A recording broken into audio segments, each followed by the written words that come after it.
All right. Well, good evening, everybody. First, welcome.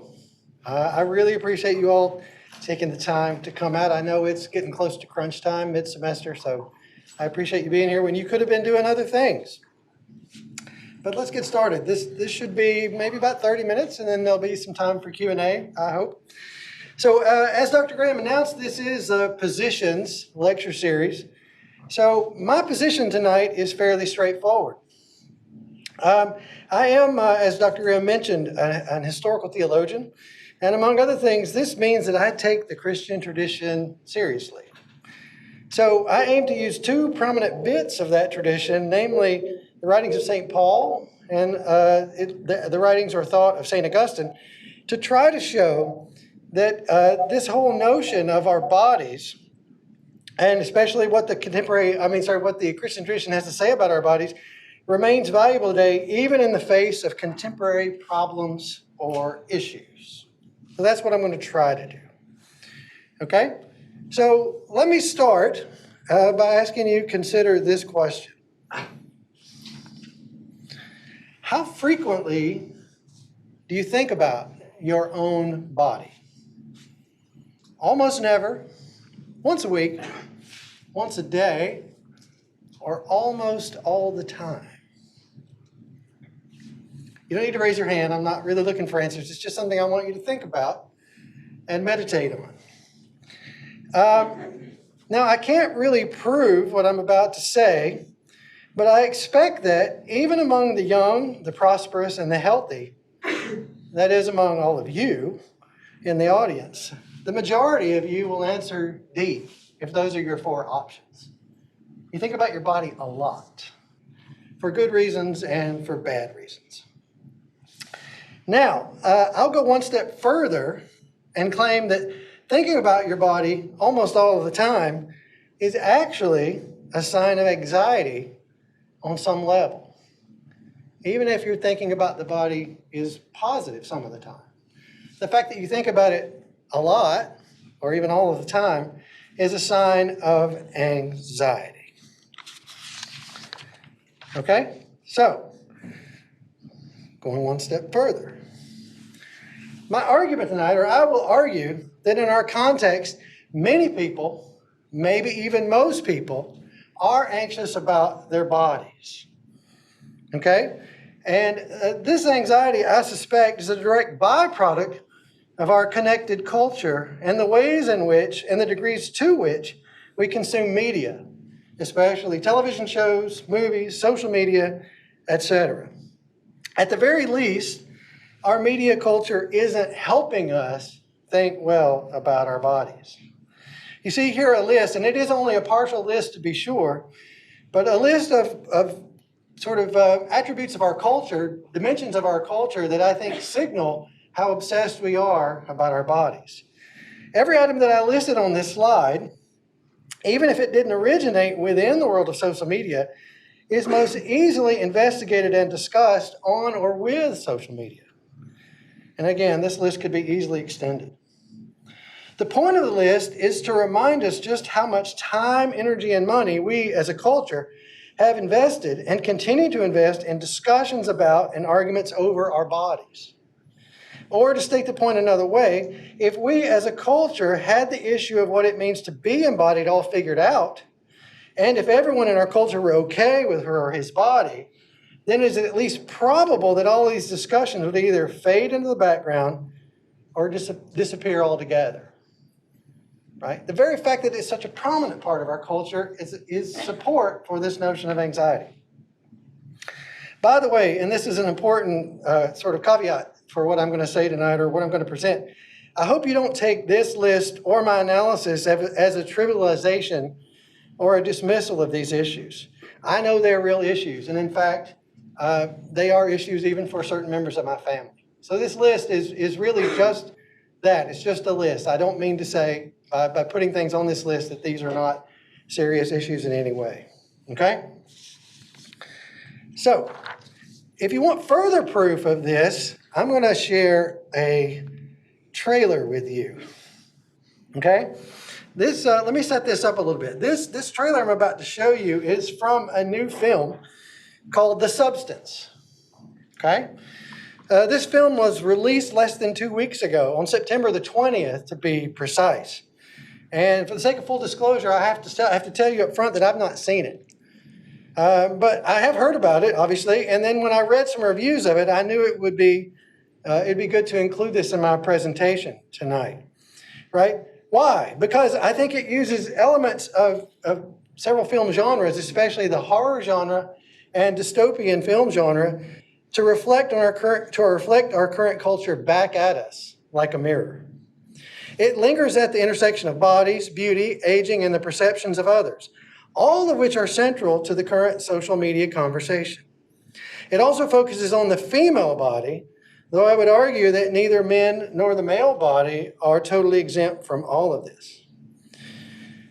So that you can see what I'm talking about here, I'm going to play the official trailer for you. You have to bear with me just 1 second. Have you ever dreamt of a better version of yourself? Younger, more beautiful, more perfect.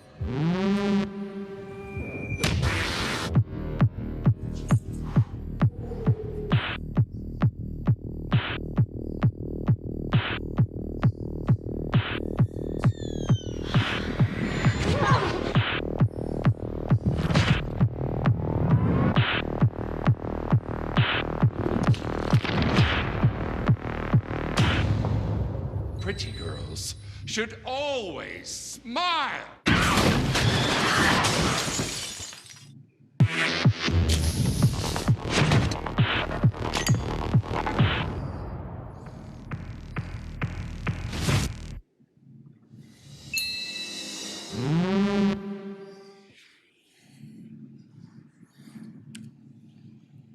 Okay, just to give you a little more background to this, right? Make sure that works. Yeah, what this movie is actually about. Demi Moore plays a woman who is in her early 60s. She had been a successful Hollywood movie star, and then after that she transitioned into sort of a fitness guru, a woman who made her own sort of fitness empire, if you will, making videos, selling videos, what have you. After she turned 60, however, the folks who were in charge of getting her fitness program out to the public basically came to her and said, "You're too old for this. You don't look good enough anymore. You're out." And they replaced her with somebody much younger. However, the twist in the plot is that Demi Moore's character finds out that there is a substance out there that she can take that's going to function for her basically as a fountain of youth. It's going to take her back to the way she looked in her 20s when she experienced her greatest success. However, it becomes a horror film because there's unintended consequences of this. But the larger point here, of course, is not to get too deep into the specifics of this film, but just to talk about the film as a sign of what's going on in our culture. Okay? I would argue that if this is even a 50%, if this representation is even 50% accurate about where we are as a culture, then this is scary stuff. But as a transition to the main point of my talk, allow me to note that this is nothing new. Okay? This statement of the problem is nothing new. Yes, the issues change, the issues morph, and the media through which they are delivered to us certainly changes. But our relationship to our bodies is, in fact, an ancient problem. In the ancient world, it was hard not to question the goodness of the human body. Imagine, if you will, for a second, a world in which there is no refrigeration. So everything that is not put in a refrigerator rots very quickly. Okay? Imagine a world in which there is no such thing as antibiotics. So infections have take a much more serious toll on the human body than they do for most of us today, with quick access and easy access to antibiotics. Imagine a world where there's no embalming of the dead. So literally within 2 to 3 days, any corpse begins to rot, whether human or animal. Okay? Also imagine a world in which there is little by way, at least according to our standards, little by way of sanitation, nutrition, or medical care. And imagine a world in which there is an alarmingly high rate of disease, premature death, disability, birth defects, infant mortality, and death for women during childbirth. it's estimated that in the ancient world, say this is around the period of Augustine, right? That as many as 1 in 3 children were born dead. So a 33% stillborn rate, right? Where today, it's in the United States, it has gone up, but it's still around 1%, right? This is a very different world than the one we live in. And I would say even apart from religious or philosophical considerations, it would be hard to blame someone for questioning the good of the physical existence in a world like that. To be physical in that world, to be embodied in that world, had a lot of problems. Even I would argue, a greater list of problems than we have today. Okay? So let me go a little further. So if that's sort of something that's helpful for the context of this, I want to introduce sort of some of the traditional sources here by really making this one move that's at the top of there, right? Ad fontes, returning to the sources. Or put it another way, to get some help from the Christian tradition. I think it's true that, the first thing we have to admit, and I don't know if my first few slides here were persuasive or not, but step number 1 is going to be admit that we have a problem, right? That just like in the ancient world, being embodied or walking around in a body has certain struggles connected to it, right? That we struggle with this question maybe just as much, if not more than the ancient world did. So admit we have a problem, right? The 2 key contexts that I want to investigate in the time I have left tonight are really, one, from the middle of the 1st century in a city called Corinth, which is in the Mediterranean world. It was one of the cities to which the Apostle Paul took a missionary journey, and in fact, he founded a Christian community in Corinth right around 50 CE. So within about 20 years of the crucifixion of Jesus, there's a Christian community in Corinth. The second one I want to talk about is about 350 years later in Rome, North Africa, which is the context in which Augustine lived and worked for the vast, vast majority of his life. Okay? So those are the 2 contexts I'm going to talk about. All right. So let's talk first about the city of Corinth in the 50s. Okay?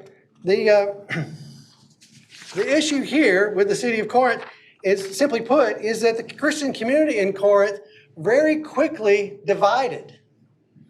Okay? There was factionalism within the Christian community within months, certainly within a year or 2 of its founding by the Apostle Paul. Okay? Indeed, even though it was founded by the Apostle Paul, it was divided upon many questions, including the status of the human body. Okay? One of the many questions they raised for Paul was, what does it mean to be embodied? Okay? Now, a couple of things you need to know about Corinth is, even though you may have never heard of it, and especially in terms of, say, Rome or Alexandria, some other big city from the ancient world, it was, in fact, a large, diverse, and relatively sophisticated city. In fact, it's not too far away from the truth to call it a bit of a metropolis. It was a port city, it was a very wealthy city, and as such, it attracted people from all over the Mediterranean world. Okay? You got a lot of diversity, you're going to get a lot of diverse ideas, and it didn't take long before this diversity of ideas even infected the Christian community. Okay? So, again, it was a divided community. In fact, there were 2, if not more, factions. And just for the sake of simplicity, I'm only going to talk about 2 of the factions. Okay, these are represented here on this slide. One of the factions believed that the body was irrelevant. That is to say, they downplayed the role that the body played almost completely, treating it as if it didn't matter at all, right? Because the body was irrelevant, this faction believed that you could treat the body as however that body's inhabitant saw fit. That is, it's radically your body. What you do with it doesn't matter to either anybody else or to the larger community. Do with it what you will. Or to put it simply, there were no laws and no limits according to this faction. Do with your body whatever you would like. The second faction actually was the other extreme, right? The second faction tried to argue that the body's integrity was so crucial that it should be safeguarded at all costs and against all threats, even the sexual threat, and I put that in quotes, posed by one's spouse. You have certain members of this faction within this community who basically unilaterally, even though they were married, decided that they were no longer going to have sex with their marriage partner, right? And it seems to be the case that it was largely over this issue of bodily integrity. Okay, so you have a couple of different factions at work in the community in Corinth around 50.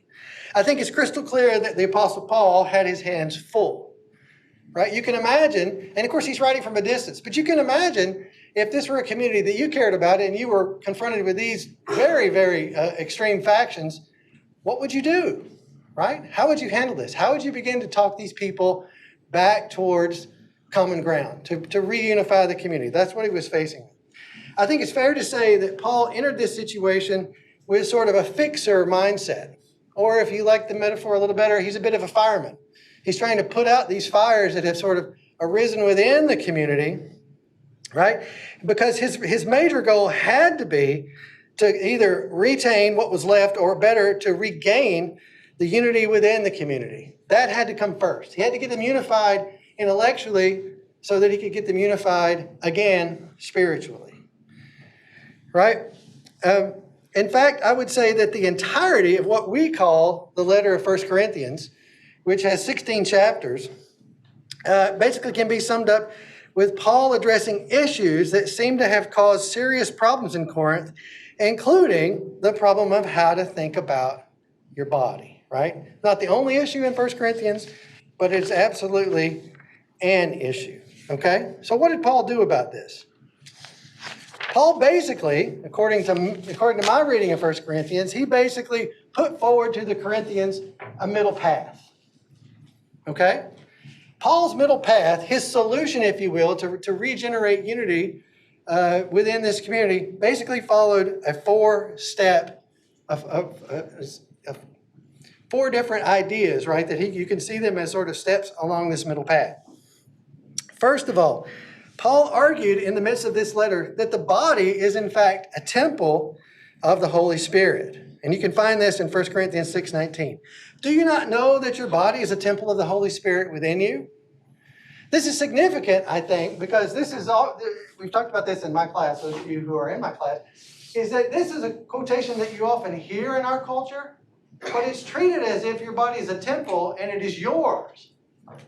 Right? What Paul's saying here is actually the individual body is actually a temple that God indwells, right? At least for the believer, right? So your body is a temple, but it's a temple that God has the right to. His second step was to elevate stewardship over ownership, right? He says here, this is also in 1 Corinthians 6, do you not know that you are not your own? Therefore, you should glorify God with your body, right? So you can see how he's trying to address these two particular extreme factions that I've already talked about, right? He's trying to talk about the positivity of the body, but he's trying to do so in a way that doesn't give in to the folks on the extreme that says, I can do exactly whatever I want with my body, even within the context of my own marriage, right? So that's number two. Number three, and this comes much later in the letter, really in what we call chapter 15, Paul talks at length about the notion of bodily resurrection. The notion that even after you die, you're going to be resurrected from the dead, and you're going to come back with a physical body. Okay? His catch here, and it's really fascinating, if we had time, we could go into it, but what Paul basically argues is, it is your body, it's going to be recognizable as your body, but in fact, as I say here, it's really going to be your body 2.0, an improved, perfected version of it that is no longer going to be subject to corruption, to sin, and to death. That's the promise, right? But the implication here is that you're never going to escape your body. You're always going to be embodied. You're going to be embodied for eternity. It's going to be a better deal, not subject to the same problems, all the same problems that we have now, but it's nevertheless going to be a body for you. There he says in 1 Corinthians 15:44, the body is sown as a natural body. It's raised in a spiritual body. The natural body is the one that we have right now. It's the 1.0, the one that's going to go in the ground eventually for all of us. 2.0 is the spiritual body, the better deal. Okay? Now, one last part, and this is just spread out all throughout the letter, so I'm not going to take the time to cover all the references here. But what I find important to highlight here is that Paul, and he's not alone here, there are other authors in the Christian New Testament that do this, but he uses many meaningful metaphors, bodily metaphors, to illustrate other important points. What's the significance of this, right? Well, the significance of this is if the body were really not all that important for Paul, why would he hold it up on a metaphorical sense as an example for other important ideas he wants to communicate? That doesn't make any sense. If he thought the body was horrible, if he thought the body was to be rejected, it wouldn't make any sense to use it as a teaching tool for other ideas, right? And here, there's at least 4 here. I've put 3 there on the screen. Paul and other authors in the New Testament talk about the church as the body of Christ, right? Of course, those of you who've been raised Christian or who are Christian understand that the Eucharist is called explicitly the body of Christ, right? And then, of course, there's the Christian community itself that functions as a body. Paul, in 2 or 3 different places, he uses the body metaphor to talk about how the church ought to be unified and work together. And the 4th, which is not even up here, but really deserves, a lot of discussion on its own, but it's not even a metaphor, is that the centerpiece of the Christian redemption story is the incarnation, right? The idea that God the Son took on a human body, right? God, in his efforts to restore humanity, right, to take care of the sin problem, went so far as to inhabit a human body for our sakes, right? Now, that can't be insignificant either. But the point of all this is not to get too far off into theology, but just to say that it doesn't make any sense, right, for the New Testament to talk about the body in all of these different ways if the body wasn't a good thing. Okay? So that's one context. For the second, as I said earlier, we're going to time travel about 350 years into the future to Roma, North Africa, and to the life and thought of St. Augustine. Okay? Now, a little bit of context here. What's important to know, I think, up front about this is that even though we're going 350 years into the future, and even though in this intervening period the Christian church in the Mediterranean world had continued to grow, the problems did not go away, especially problems and questions about the body. In fact, Paul's middle path did not resolve the debates, nor did it fix the problem. I mean, this is sad but true. I mean, I truly believe in the power of theological reasoning, but it rarely works, right? In the sense of solving an issue once and for all, eliminating discussion. If anything, in Augustine's context, competing views continued to multiply, both outside and inside Christian communities. I give you some examples here, right? Without going way off into detail, you probably know this from your introductory philosophy course. Platonism in the ancient world was a big deal. Platonism, even in the dialogues of Plato, there's a lot of debate and discussion and even evolution on thinking about the body. If you go, just to put it really briefly, if you go from the earliest dialogues of Plato to the later dialogues, right, what you see is sort of an increasing level of body positivity. Where in the early dialogues, Plato famously makes the claim that the body is a tomb, right? He says soma sema, right, in Greek. Right, it's this notion that your body is a tomb. That's how bad it is, right? And he does get a little better. But in the meantime, Platonism as a worldview and idea structure continues to saturate intellectual circles of the ancient world, even developing Middle Platonism and then ultimately Neoplatonism, which was alive and well in Augustine's day. But the point is, even in this one intellectual movement, the questions about the body continue to be debated, right? And I give you other examples. But this is also true about inside the Christian community, right? You see that list on the right. And you notice, by the way, that's not a mistake. There's both non-Christian Gnosticism and there are Christian versions of Gnosticism, right? So that's sort of something that spread itself over both inside and outside the community. But without going into too much detail, right? That the 4th one on the inside, Manichaeanism, this was a radically dualist version of the universe, and it was one to which Augustine himself had adhered for about 10 years. When you read the Confessions, if you haven't already, you're going to see that this was something that Augustine basically gave himself over to as a religious or philosophical way of life for 10 years. right? And Manichaeism was radically anti-materialist. They had real problems with the body as well. But the point here is not to get too far off into Augustine's context. Is just to really illustrate that 350 years have passed. The questions don't go away. They stick with us, and they stuck with the Christians. They stuck with the Christian leadership, especially Augustine. So what did he do? I want to argue that Augustine, 350 years later, still continued down this middle path. Okay? And even though much more could be said here, I'm going to basically make the argument in 4 additional points. Right? Point number 1, I've already hinted at this, is that in fact, throughout the course of his life, Augustine adhered both to Manichaeism and, to a degree, to Neoplatonism. Right? The point is that Augustine was deeply immersed in other traditions.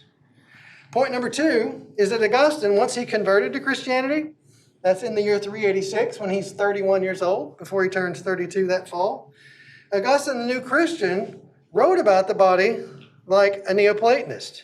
That is to say, he had deep questions, and there are passages in his earliest works that seem to downplay the goodness or the significance of the body. However, the mature Augustine, I would argue, became more Pauline. That is to say, he began to take some of the ideas he was reading in the Christian New Testament more seriously, and this actually led him to a position that was more positive about the body. Point number 3, and this actually is sort of a reinforcement of point number 2, but Augustine, the mature Christian, even corrected his earlier thinking. Quote, this is from the last 3 years or so of his life, a particular work called the Retractationes. Augustine says this, talking about one of his earlier works. I should have been on my guard, lest I be thought to hold the opinion of the Neoplatonists, according to which every body must be fled from. That is to say, by the end of his life, he recognized how incompatible some of the extreme ideas within Neoplatonism was over against what was held up in the Christian New Testament. And he actually evolved away from that to the point that he actually thought Neoplatonism was wrong about this. Okay? Point number 4. I think it's fair to say that just like Paul himself in the New Testament, Augustine has enthusiastically adopted the metaphors of church, Eucharist, and the Christian community, and even added to them. It's also important to know that just like Paul himself and the rest of the New Testament, Augustine was arguably one of the Christian tradition's best theologians when it comes to understanding the Christian Trinity and the notion of the Incarnation and the significance of that for the Christian message of salvation. So he absolutely was on board with all 4 of the things that we just talked about with Paul. To put the matter simply, over the approximately 45 years he spent as a Christian, Augustine moved in his thinking from body skeptical to body positive. Okay? Though again, I would say it's not quite in the same sense as body positivity means today. I'm using a similar phrase, but it's really just to illustrate that Augustine himself evolved and became what I would call much more body positive than he had been, even in the initial years of his conversion. Okay, that's sort of the context I wanted to investigate. So what about our current bodies, right? What can we say in light of this? I'm beginning to bring this in for a landing here, just so you know. I think it's fair to say that Paul and Augustine agree on the following. That your body, that is your current body, is good, even if it's not perfectible in its current state. That's one. Number 2, that your body is respectable, and this may or may not quite work for you, but not obsessible. What I mean by that is your body is absolutely something that needs to be revered and respected, but it is not something you need to obsess over. Okay? Number 3, your body is lovable, even though it is actually mortal. Right?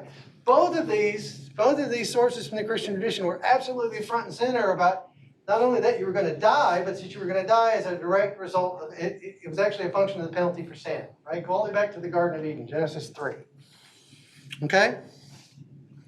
In other words, I think it's fair to say the Christian tradition, if you mind these and other sources, it's a new old way to think. That is to say, it's a new way it offers you some new standards to apply to a contemporary problem, right? Especially if you've never really researched the Christian tradition before. I would also argue that in most contexts, the Christian tradition can be shown to be relatively moderate. What I mean by that is it's the middle way, oftentimes between two extremes. And even if it seems extreme to you, it's moderate, especially once you know a lot about the particular context. I think certainly in our context, our cultural moment, right, the Christian tradition is moderate. Think about what I said at the beginning and think about the video clip of that movie. Okay? Best of all, this way, I would argue, reminds us not only that God cares about us, but also He cares about all of us, including our body, which we all will have to admit it's a temporary feature of us, right? We're all acquainted with the fact that we're going to die. Okay? So, one last summary here, and I'm going to do this by way of some annexed theses, all right? So what about our current bodies?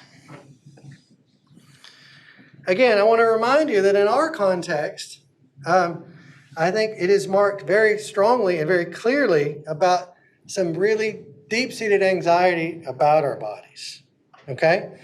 So let me sort of bring this in for the final landing here by putting these four theses on the table for your consideration. Thesis 1, you are your body. That is to say, your body absolutely matters and it will always matter, but you are more than your body, right? This is, again, trying to thread that middle path between the notion that your body doesn't matter at all, on the other hand, that your body is something that you absolutely need to obsess over. You are your body, but you're more than your body. Thesis number 2, your body is yours, but it's a question of stewardship, not ownership. You absolutely need to take care of your body, but from the Christian tradition's point of view, it is a mistake to assume that your body is yours to do with absolutely as you will, right? The notion of autonomy is a myth, right? Certainly from the standpoint of the Christian tradition. Thesis number 3, your body is a temple, and by the way, in context, this would have been something all of Paul's readers would have understood immediately, right? Virtually every city of any size in the ancient world would have had at least one temple. And everybody understood this is where a God dwelled, right? So when Paul or anybody else from this period wrote about your body being a temple, there would have been a multitude of associations that might escape us. But your body is a temple, but it is one in which God, not you, is to be honored, right? That is to say, while we might debate the specifics of what it means to honor God with our bodies, but in the traditional Christian schema, this is really a question about human flourishing. This middle path is all about making the most of what your life is and the gifts that God has given you, right? Thesis number 4, your current body will get sick, it will get old, and it will die if you live long. I mean, it's going to die, but you'll get old if you live long enough, right? But a new perfected version is something to be hoped for. Indeed, this is at or near the very center of the Christian proclamation. This is a good thing, right? It also, if you think about it for just a second, you can see how it is a way in which you can reduce anxiety regarding your current body. So, by way of summary, while we can't, or at least shouldn't, worship our bodies, because this precisely makes no sense, right? The idea is that your body is nevertheless an integral part of what God is doing in the world and a way in which you can show your allegiance to and respect for God in terms of how you treat Him. Thank you.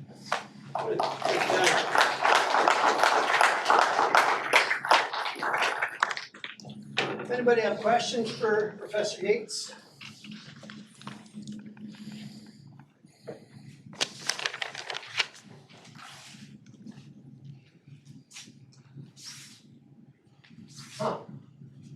Got it squared away, do you? they're sold, John. I've got a question about the bodybuilder, right? Okay. So if we want to strike the middle way, right, he doesn't seem like an embodiment of temperance in terms of his body, right? So he's got probably 1 or 2% body fat. He's stoked, right? He might be the next Mr. Olympia.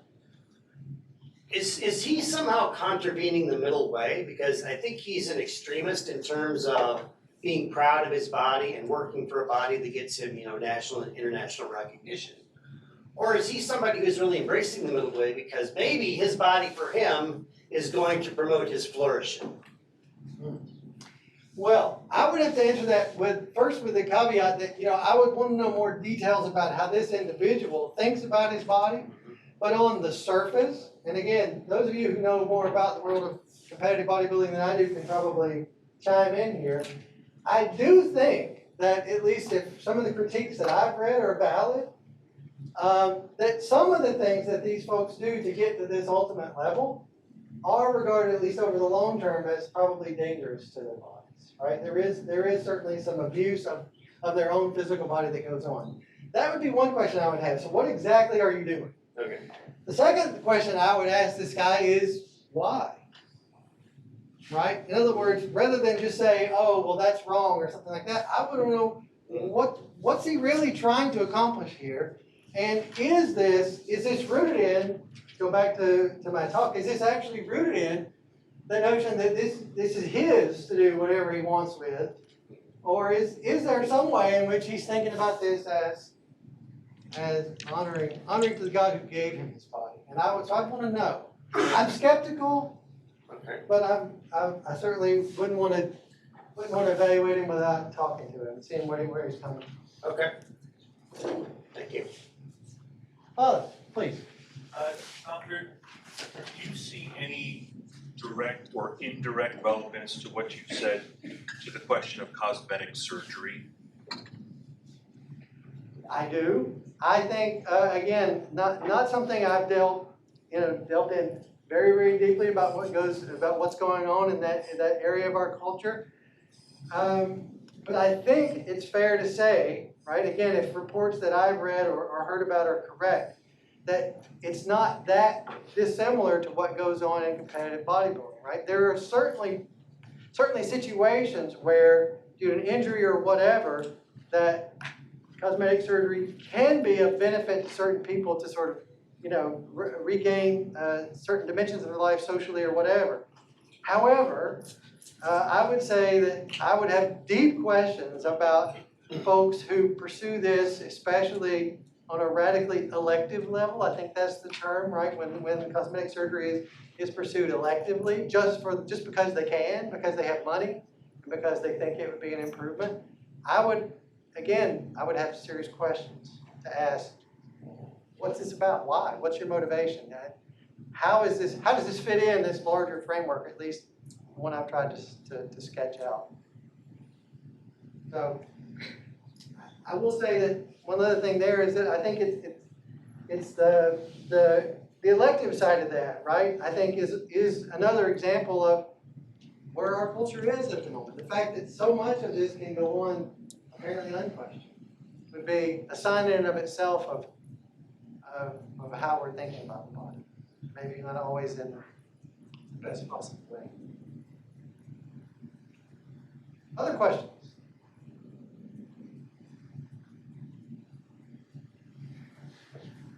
Let me ask you guys. Go ahead. Let me ask you guys one question here, and just be honest. Do you think my analysis that our current cultural moment is one that is marked by anxiety over our bodies is accurate? Yes, no, kind of, but not really. How would you answer that? Where are we? Because you can say, right, if that's wrong, then a lot of the applications I've tried to make don't apply. If you think I've completely missed what our culture is up to in terms of our bodies, then that would be a part of this discussion. Yeah, John. I'd say I agree with you. I think your point about social media changing the way that people think about their bodies, I would fully agree with. I think it's hard to consume modern day media or social media without coming across a variety of different types of bodies that would make you, I guess, think about it more than you might have otherwise. Okay, so you do think, as far as you can tell, our current culture has an anxiety problem when it comes to our bodies. I think for some people it can be good, but I'd say largely it can be anxiety, yeah. Okay. Yes, please. So how can you like live according to God and still give the ability to govern your own body as a woman? Would you repeat the question? I heard the last, govern your own body as a woman. How can you live according to God and still have the ability to govern your own body as a woman? If you live, I'm sorry, if you live according to God, does that mean you can govern your own body as a woman? How can you live please God Uh-huh. with your body and still have the choice to make your own body as a woman? Well, I don't think it's a question of like a black and white situation where you either have the opportunity to make decisions about your body or you don't. I think the issue is trying to figure out how to apply the principles that are in place to your individual situation. Does that make sense? So, like the key to one of the things I highlighted there, and this is going back to what as I read Paul's letter to the Corinthians, right? It's this notion that your body is yours, right? But it's a question of stewardship, not ownership. And there is a distinction, right? If this helps, I think this is the same way to think about what God says in the book of Genesis, right? When He creates human beings, right? And He gives them He gives them actually responsibility for the created order, animals, plants, etc. Right? This is not God saying this land is yours, do with it what you will. This is God putting human beings in positions of power over creation, but in terms of stewards, to be God's representative in terms of decisions they make about creation. I would say a paradigm similar to that is the way to think about your own body. Not that you have no say, but it's this issue, decision between stewardship and ownership, which is an important distinction, right? Other questions?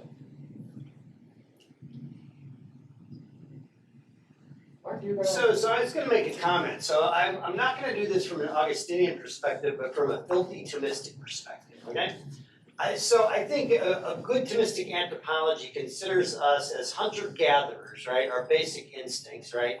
In contemporary garb, right? And so in hunter-gatherer societies, you typically live in communities of 100 to 300 people. You have very little opportunity to compare your body to a lot of other people, like we have in modern media, right? And we are robustly pro-social. We are comparing ourselves to other people all the time, for better or worse, right? And I think what we have to realize today is that sometimes we need to get serious about theological convictions like the middle way, because in many ways, if I were a hunter-gatherer walking around and I see 10 different male bodies every day, right, that's going to be my standard for comparing my body against theirs, right?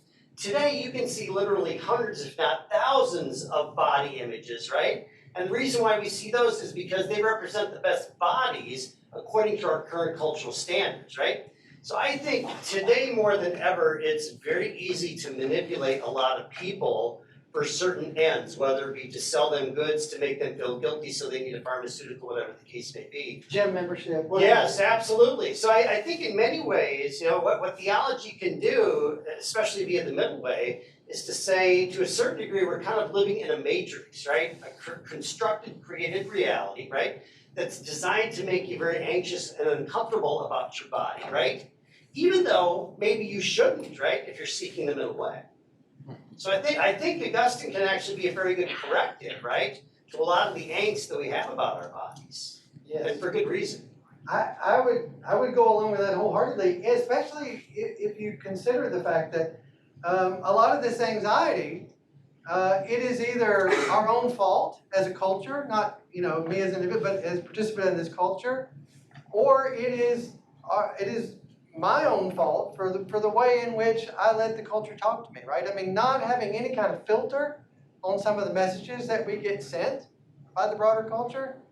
This is a recipe for disaster, right? There has to be something through which you filter whatever is coming your way.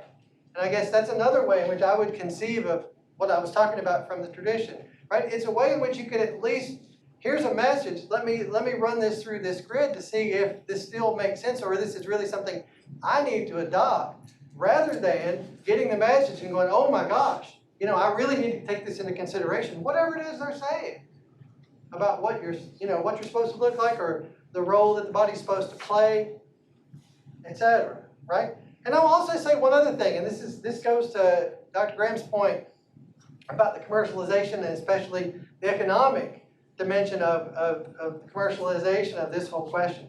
What I find really interesting about the tradition is it says relatively little about the attributes of your individual body.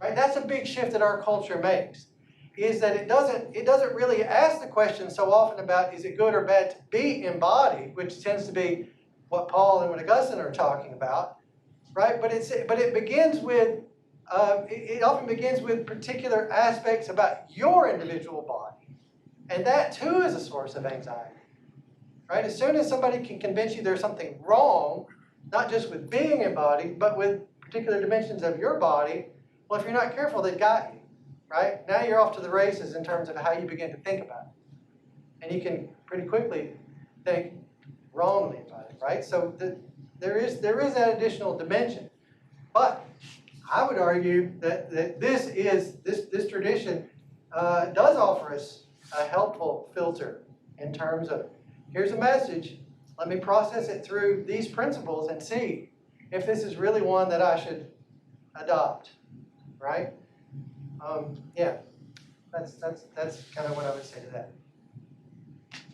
Father? Doctor, do you think it's conceivable that the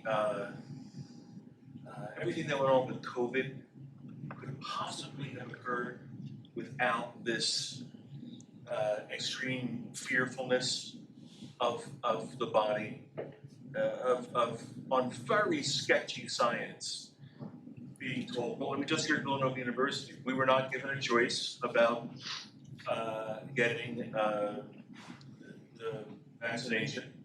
We were told that was going to happen. We were not given a choice about wearing masks. 4 freshmen and sophomores were isolated from each other. The only time I've ever seen students in a fist fight was during A COVID. fist fight? Yeah, in public thing. But in part it was because they weren't allowed to socialize. And so you have the government saying nothing is more important than remaining illness-free. So that's not elective cosmetic surgery. That is a really big stick. So much so that I had a friend whose husband was near death in Bryn Mawr Hospital. And this was the very beginning of it. So I called and I said, I'd like to visit Mr. So-and-so. And the nurse said, no, you can't. I said, no, I'm sorry. I said, I'm a priest, and someone in there was dying. She said, no, you can't. And I said, she said, we don't have enough personal equipment or something. And I said, I don't care. That doesn't matter, right? So what? I've had a good run, so if I get it and I die, what is, And she said, well, we're not allowed to. You're not allowed to think that way. That's sort of the message, right? And how many people died alone, without family, without friends? And how many people's educations were irreparably